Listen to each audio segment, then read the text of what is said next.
Hello and welcome to rice ice YouTube channel. আমার নাম মিলন। আজকে প্রিলিমস প্যাটস একটা খুবই ইম্পর্টেন্ট টপিক আমরা ডিসকাস করতে চলেছি, সেটা হচ্ছে কোমাগাতুমারি ইনসিডেন্ট।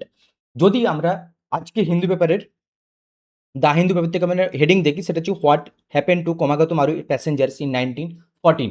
এটি হচ্ছে আজকে আমাদের হিন্দু পেপারে এসছে। তো এই আর্টিকেলটি থেকে আমরা জানার চেষ্টা করব যে এটা আমাদের ইউপিএসসি প্রিলিমস পয়েন্ট অফ দিকে কতটা ইম্পর্টেন্ট। যদি আমরা প্রিভিয়াস এর কোশ্চেন দেখি, এটা consider the following freedom fighters who above the was were actively associated with the গাদার পার্টি। আচ্ছা, এই গাদার পার্টির থিমটা কি? এটা হচ্ছে কি আমাদের রিভলিউশনারি অ্যাক্টিভিটিস।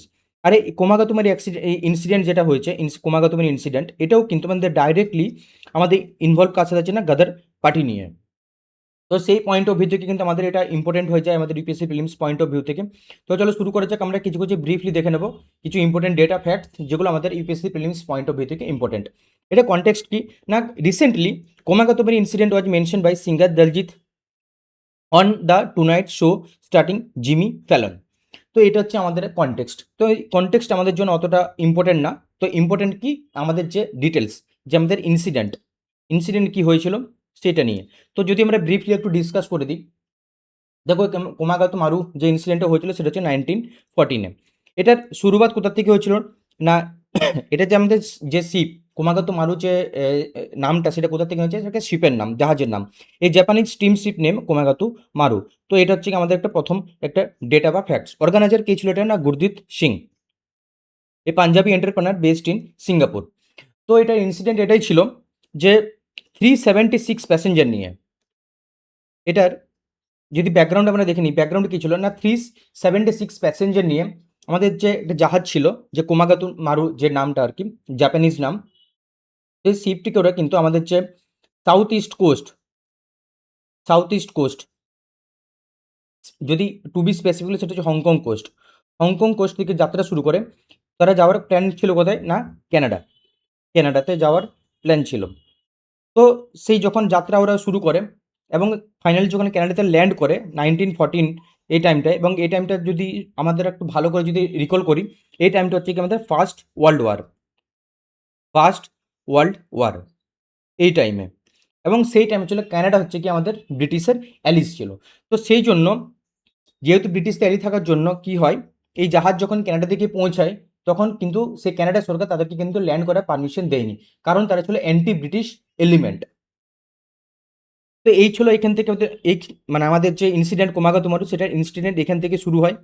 তো এইখান থেকে একটা স্পেসিফিক যদি টার্মিনোলজি বলি যেটা খুব ইম্পর্টেন্ট, সেটা হচ্ছে কন্টিনিউয়াস জার্নি রেগুলেশন 1908-এ পাস হয় কানাডা পার্লামেন্টে। এবং সেখান থেকে কি হয়, তার বলা হয় যে barred anyone who had not travel by single unbroken journey from their country of birth to Canada. তার মানে এটা বলতে চাইছিল যে যারা কানাডাতে জার্নি করবে বা যারা আসবে, তাদেরকে কিন্তু সিঙ্গেল জার্নি করে আসতে হবে, কোথাও কোনো রকম কোনো রোকটোক না, কোথাও কোনো থামা চলবে না। এটা এক প্রকারের মানে অসম্ভব রকম একটা টাস্ক এটা জেনারেলি, কারণ ওই টাইমে, কারণ ভারত থেকে কানাডা যাওয়ার কোনো ডাইরেক্ট রাস্তা ছিল না। তো এটা হচ্ছে গিয়ে প্রথম শর্ত ছিল। স্ট্যান্ড অফ কীভাবে হয়েছিল, যখন জাহাজ কিন্তু কানাডা গিয়ে পৌঁছায় তখন তাদেরকে নামতে দেওয়ার কোনো পারমিশন দেওয়া হয়নি, সেখানে তারা 2 মাস হল্ট করেছিল।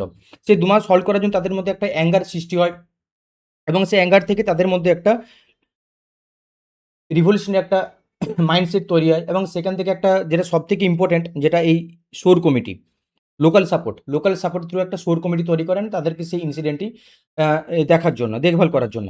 এবং সেখানে কি ছিল, এই শোর কমিটি কিন্তু অলরেডি কিন্তু আমাদের বিভিন্ন রকম যে প্রিভিয়াস ইয়ার কোয়েশ্চেন বলতে স্টেট পিসিএসে কিন্তু এই কোয়েশ্চেন, এই দ্য শোর কমিটি কিন্তু মেনশন আছে, যে শোর committee related to which of the following incident. এবং এই যে আমাদের 1914-এ যে ভ্যাঙ্কুভারের যে সাউথ এশিয়ান অ্যাক্টিভিস্ট ছিল, যে মেনলি শিখ, হিন্দুস, মুসলিম, যে 376 জন যারা ছিল ওই ওই ইয়ের মধ্যে, জাহাজের মধ্যে, সেখানে কারা কারা ছিল, জেনারেলি শিখ, হিন্দু, মুসলিম।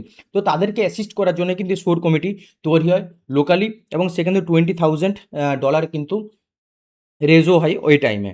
তো এরপরে ফাইনাল কি হয়, যখন 2 মাস থাকার পর যখন তারা দেখতে পাচ্ছেন যে এখানে আমরা আসতে পারছি না বা হল্ট নিতে পারছি না, তো তখন তারা কি করে, সে জাহাজ কিন্তু আবার ব্যাকে আসে এবং সেখানে আমাদের কোথায় লঞ্চ করে না, বজবজ। আমাদের যে বজবজ স্টেশন আছে আমাদের রিসেন্টলি যে সাউথ 24 পরগনার মধ্যে পড়ে ওটা বজবজ, সেই বজবজ বন্দর এসে হল্ট করে এবং সেই হল্ট করার পরে কিন্তু তারা ক্ষোভে ফোটে এবং সেখান থেকে তাদের যে আমাদের লোকাল পুলিশ থাকে তাদের মধ্যে ধস্তাধস্তি শুরু হয় এবং সেখান থেকে একটা রিভোল্ট স্টার্ট হয়। সেই রিভোল্টের জন্য একটা রিভোল্ট ব্রোক আউট হয়। রিভোল্ট ব্রোক আউটের জন্য সেখান থেকে একটা ধস্তাধস্তি পুলিশ যেতে এবং সেখান থেকে কিছু মানুষের পুলিশ ফায়ারিংয়ের জন্য কিন্তু তাদের কিছু মানুষের ডেথ হয়। তো এটাই হচ্ছে আমাদের ক্রমাগতমারও ইনসিডেন্ট। তো এখান থেকে আমরা যদি ব্রিফলি একটু দেখে নিই যে আমাদের কী কী ইম্পর্টেন্ট সেটা হচ্ছে জেনে নিই। সেটা হচ্ছে ওকে ক্যানাডিয়ান রুল। ক্যানাডিয়ান রুল মানে এই যে রুলটি, যে কন্টিনিউয়াস জার্নি রেগুলেশন এইটি। আর দ্বিতীয় আসছে কি আরেকটা কি, সেটা হচ্ছে কি শোর কমিটি।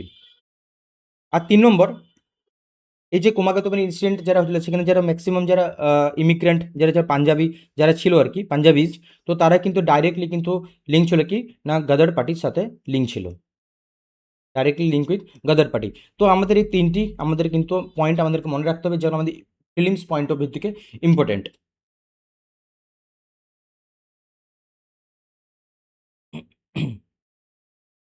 তো এইগুলো আমাদের আজকের কন্টেন্ট এবং তোমাদেরকে দেখিয়ে দিলাম যে কীভাবে পিওয়াইকিউ লিঙ্কেজ হতে পারে। কারণ ইউপিএসসি এরকমই কোশ্চেন, খুব বেসিক কোশ্চেন জিজ্ঞেস করে, যেটা আমাদের কিছু বেসিক জিনিস আমাদের জেনে রাখা খুব জরুরি।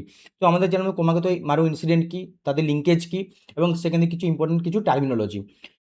এছাড়াও তোমাদেরকে আরেকটা কথা জানিয়ে রাখি, তোমরা এই কন্টেন্ট তোমরা কিন্তু বাংলাতেও পেয়ে যেতে পারো। এই যে দেখতে পারো বাংলায় কন্টেন্ট, সেম কন্টেন্ট তোমরা কিন্তু বাংলাতেও পেয়ে যাবে। তো যেসব স্টুডেন্ট যারা চাইছো বাংলায় স্টাডি করতে, তো তোমরা প্লিজ রাইস ওয়েবসাইট ভিজিট করে সেখান থেকে তোমরা বাংলায় কন্টেন্ট ডাউনলোড করে নিতে পারবে। এছাড়া তোমাদেরকে আরেকটা কথা জানিয়ে রাখি, আমাদের যারা আদার্স মেম্বার্স যারা আছে তারা টিম মেম্বার্স, তারা মেন্স পয়েন্ট অফ ভিউ থেকে ডেলি 2টো আর্টিকেল নিয়ে আসে। একটা হচ্ছে ডিপ অ্যানালিসিস, একটা হচ্ছে এডিটোরিয়াল এক্সপ্লেন, এবং সে দুটো কিন্তু তোমরা বাংলায় প্লাস ইংলিশে তোমরা পেয়ে যাবে এবং ভিডিও ডিসকাশন বেঙ্গলিতে। তো এইগুলো আমাদের আজকে কন্টেন্ট বিষয়। এছাড়াও আমরা আরেক নেক্সট টপিক আমরা আসছি। এই টপিক যদি তোমাদের এই কন্টেন্ট যদি তোমাদের ভালো লাগে তো প্লিজ বন্ধুদের শেয়ার করে দিও। আর অসংখ্য ধন্যবাদ এই সেশনটি অ্যাটেন্ড করার জন্য। Thank you so much.